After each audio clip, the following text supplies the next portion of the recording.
I got no rest. People were coming in and out. At one point, a truck pulled in with their little headlights aimed right at my van at 2 o'clock in the morning.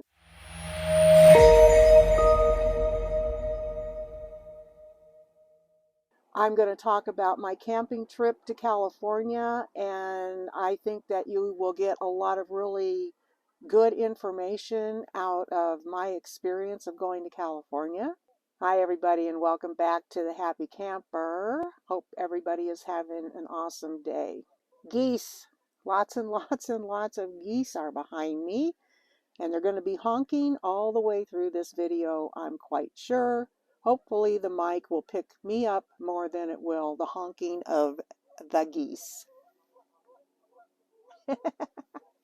I'm darker because I want you to be able to see them instead of me. Can I live in this van? So I planned a trip to California, and I had 2 stops that were scheduled stops, one in Phoenix and one in Sacramento.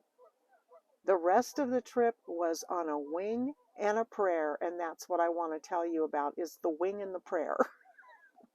So I take off from Colorado. I looked at, of course, where I wanted to stop, which would have been halfway, kind of sort of halfway between me and Phoenix, Arizona. And Gallup, New Mexico fit the bill. I wanted to go down a different highway than what I'm used to going down, which is going down through Cortez, into the Four Corners, into Arizona, down through Kayenta, through Monument Valley, and down to 89A to I-40 to 17 South. I didn't want to go that way this time. I have been that way at least 50 times in the 23 years that I have lived in Colorado. I know I know it like the back of my hand. I wanted something different. There's a highway, I think it's 491 is the highway number, and it's a straight shot through New Mexico. Straight shot. I mean, like, I don't even think there's a turn in the road. It's a straight shot. And the beauty about it, it's a 4-lane highway. Beautiful. The only problem with that highway is it warns you that there's zero visibility because of dust. It's true. I ran through 2 zero visibility dust storms while I was on that highway. But beyond that, that thing was the bomb. So I knew I wanted to stay in Gallup. I don't know if I looked at a couple of places to park there, but I got to Gallup. It was 6 hours I drove, which is about what I wanted to drive, and it was getting on towards evening, so the temperature was going to start to drop. The temperature made a huge difference in how this trip went for me. So I stayed in Gallup in a truck stop. I've got videos about all of this trip on my Minivan playlist. And I spent the night in Gallup at a truck stop, a TA, and it was a weird truck stop. It didn't have a store. It was weird. And during the night, gunfire went off, and the following morning, a semi got stuck. So I was quite entertained while I was there. Took off, got to Phoenix, and I spent my time in Phoenix. I had a bedroom there, so I didn't have to sleep in my van. Then I was going from Phoenix to Sacramento, and I knew I had to park halfway there. I was hoping for like the Santa Barbara area would be like the halfway point for me. And when I got to the area where I thought I was going to be staying, that was the first time I learned that there's no dispersed camping allowed in California. The person at the gas station told me, you cannot sleep in your van. You'll get a ticket and you have to leave. And it was still really, really hot outside that day. So I kept driving longer than I really wanted to find a rest stop. I was no longer on the freeway. I was on California Highway 58 that was kind of going northwest towards Sacramento. I found a rest stop around 9 o'clock at night, and it was beautiful. It was such a beautiful rest stop. It had a little oasis. Every couple of spaces there was an oasis with a tree, and it felt real safe. I felt cozy there. Trucks were all on the other side. Beautiful night's sleep. No showers or anything like that, just toilets. I got up the next morning and I drove into Sacramento. And I was in Sacramento, I think 3 nights. And then I didn't know where I was going from Sacramento. I just decided to go on a wing and a prayer after this. So I wanted to go see the ocean. And so that's exactly what I did. I got on Highway 22 that takes you over through the mountains, through the redwood forest, part of the redwood forest, and over to the boat. It dumps you out at Bodega Bay, I believe. And I'm thinking, I'm going to free camp my way up the California coast. Now remember, folks, this is my very first time out there on the road, just seeing if I can even do this like this. I've been this route before, but it was all paid campsites, and I was with a friend, and it was a completely different scenario than this. So I get to Bodega Bay. I'm thinking I'm going to be oceanside, door open, camping like I'm sitting right here right now. Nope. I get gas at Bodega Bay. I walk in, I'm talking to the lady behind the counter, telling her, can I do this? She goes, nope, no camping like that here. Against the law. You will get ticketed. You are not allowed to sleep in your vehicle in this county. And I went, okay, now what? So I go to the ocean, I look at Compendium. Oh, there's a ton of places to camp on Compendium, but I didn't want to pay an arm and a leg to stay on Oceanside, so I went back up Highway 22 and parked my little self in a tent site in a campground I paid $30 for the night. I did not shower while I was there because you had to have quarters and I didn't have any. So no shower. Regular toilets, they were okay. Campground was beautiful and it was secluded. I liked it. I leave there and I go up the coast to Klamath. And that was one trip from Bodega Bay to Klamath. I did that in one day, stopped along the way and visited the ocean and went down by the beach and had a great time. And when I got to Klamath, I had been there before and wound up in the exact same campground I had been in before, which is a beautiful, beautiful paid camp spot. And I picked 2 days to stay there, and that felt wonderful to have 2 days to just decompress and not have to think about where I'm going to stay.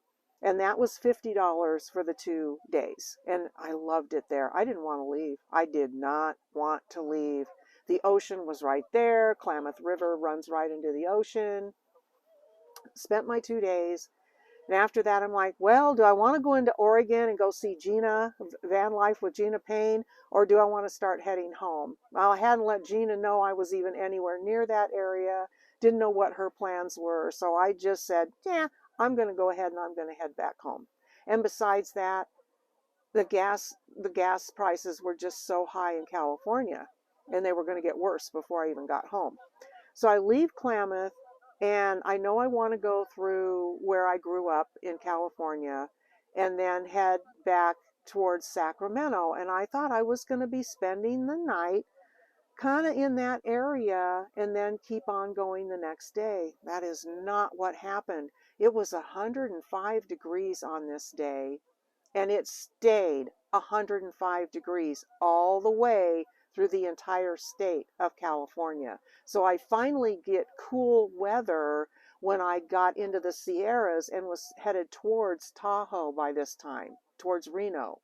I had to go through Reno to get home, to get back to I-80 so I could get home. I am now going to camp for my very first time ever in a forest, boondocking, not knowing if I'm even legal or not, because I'm being told all through California, you cannot camp in your car. Well, there was nothing else I could do. It was like 10 o'clock at night. About 9 o'clock when we pulled in, the sun was just going down. Finally, it was cooling off. And we had climbed, so it had cooled off enough to where it was sleepable and Peanut wouldn't die in the night from the heat. I've got videos about this too. I was scared that night because I'm in the forest. I don't know if I'm going to get a knock on the door. I am next to the highway. I wanted to be next to the highway because I wanted out of there if I had to get out in a hurry, and I was parked to where I could get out in a hurry.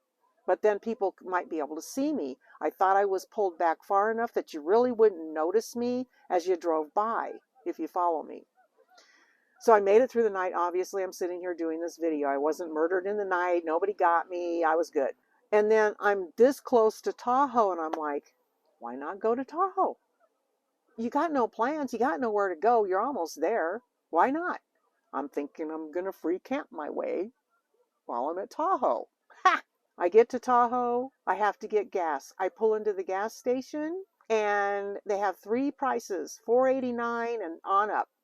They were out of everything but the most expensive gas. They didn't have any regular, they didn't have any mid-grade. All they had was the premium. That was the $5.19 a gallon, and it was killing me to have to put that in my car, to spend that much money on gas, where in Colorado it's almost $3 cheaper. Oh, it was horrible. So I get to Tahoe, I go down, I find a place to park by the lake, I take the dog, we get in the lake, we play, we have fun. It was a great day.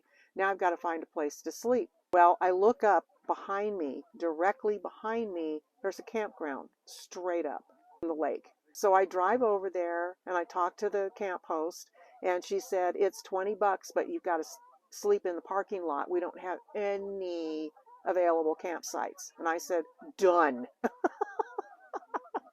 So I got to camp in a parking lot, but my space was right at the lake. I could see the lake right out my tailgate, and it was beautiful. Had a bear encounter, had a grizzly bear show up in the camp.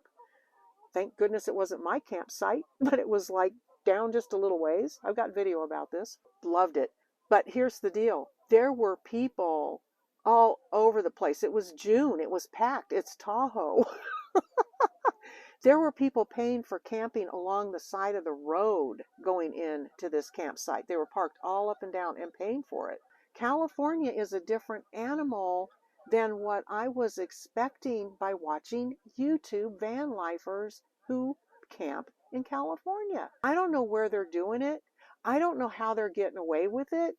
But everybody that I had to talk to or deal with, it's against the law. I had a lovely time at Tahoe. My van build that I had done, which is the video that's now had almost 30,000 views on it, it worked beautifully the whole time I was out there. The only issue I had was my faucet, trying to figure out a really good way to use my little faucet. And that's why I came home and built a kitchen for the van. Got a video on that. I'm in Tahoe. Now I've got to get home. I'm thinking I'm going to be spending the night in Eloy, Nevada. It was like almost to Utah. And I was going to use a rest stop. That was plan A. Well, of course, here again, dealing with the heat. It was another blistering hot day, well over 100 degrees. And as I'm driving through the state of Nevada, I had to pull into one rest stop, and the two that I had picked out as my A and B, they were horrible. Pit toilets, no shade, just gravel, and felt uncomfortable. And I thought, okay, here we go. I'm just going to keep on driving. I get to the edge of Nevada, and I think it was around there because it looked like it was more tree-y, had more trees going on in that area. Again, there was no place to stay. It was too hot. The sun wasn't anywhere near getting ready to go down when I got to that part of the state. Like, nope, I got to keep going. Well, Salt Lake was now 150 miles away. I thought, you know what? I've already driven through the whole state of Nevada. Keep on going. Just keep on going. Let's just go to Salt Lake. Figured I was going to land in Salt Lake, I think probably about 7 or 8 in the evening. Well, outside of Salt Lake, about 100 miles, we hit a brick wall in the form of a fatal accident. A truck and its travel trailer were crunched in the median, and we sat there not even moving an inch for I don't know how many hours. Finally, when we started moving, I'm thinking, okay, it was 9 o'clock when the traffic started moving, and the sun was just starting to go down, and it was still hot. 100 miles out from Salt Lake City. So we take off, we're moving, and within 5 miles, now we're off the freeway. And my GPS keeps giving me these changes in latitude, changes in latitude, changes in attitude, whatever the name of that song is. You know what I mean? Willie Buffett, whatever his name is. Anyway, I'm keep getting these changes that are taking me farther and farther and farther away in time from the Cracker Barrel that is my A stop in Salt Lake City. Why? Because I-80 was closed, completely closed. You couldn't drive on it. So they gave us a detour, and the detour was down residential streets that were no more than 45 miles an hour. And now it's completely pitch black dark outside. And guess who can't see at night now? Me. Me. I'm blind in the first place now, and I don't have any prescription lenses.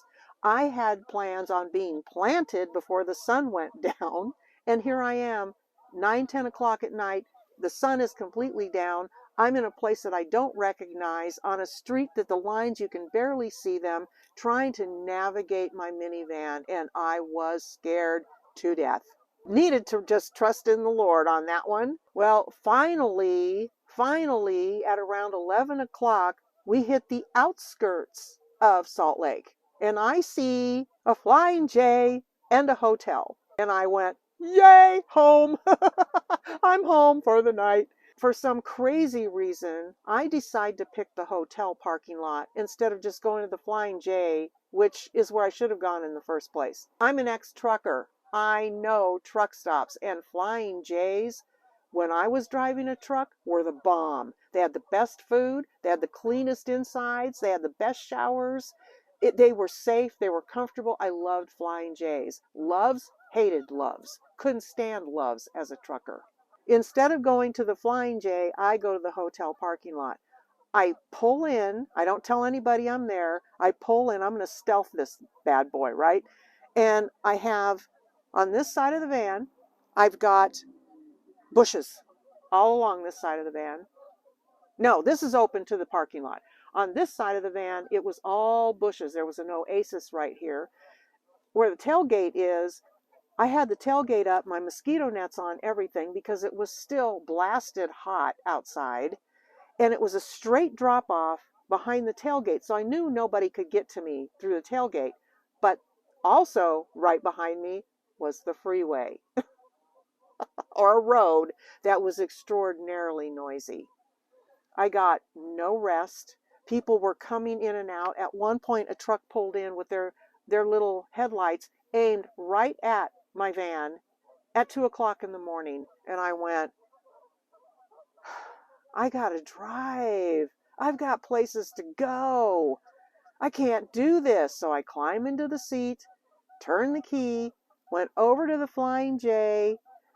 Quiet. It was so quiet. It was wonderful.